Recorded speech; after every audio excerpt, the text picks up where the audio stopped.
Hey everybody, this is Miss Eisencraft and I'm here to do a quick tutorial on how to use Desmos when you're graphing sine and cosine. So it's a little bit more friendly and you can use it to check your graphs and even explore with your graphs. So just start by going to desmos.com. Start graphing. And as you know, when we're graphing sine and cosine functions, we like our x-axis to be in radians, and around the unit circle we're going from, well, basically we do negative 2 pi to 2 pi.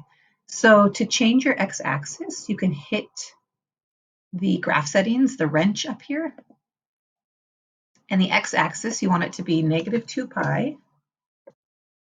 And if you just type the word pi, Pi, the pi symbol will pop in to 2 pi. Okay. And we want the intervals, or sorry, every step, every marker to be maybe at pi halves. So let's just do pi, Pi divided by 2. And now let's take a look at what happened. Okay, so now this is going to go from negative 2 pi to negative 2 pi to 2 pi. It's going, oopsie, a little bit further. Oh boy. Okay. Then, usually, depending on the amplitude, we want our y-axis to go anything from like negative 2 to 2. You know, the parent function just goes from negative 1 to 1. But if you hit the graph settings again, if we just do our y-axis from, let's say, negative 2 to 2, and let's have a marker every half.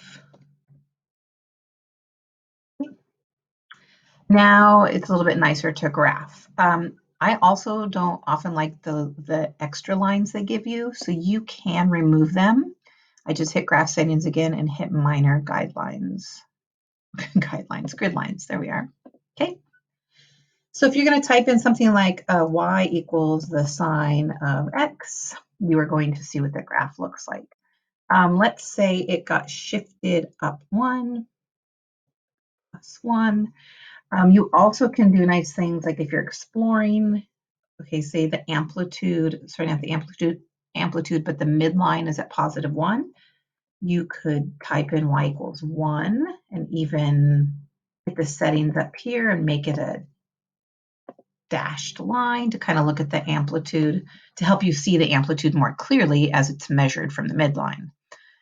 So all really cool things to do to make sure you are making your graphs correctly. Oftentimes when I'm making graphs or doing graph assignments, I always will start with the parent function.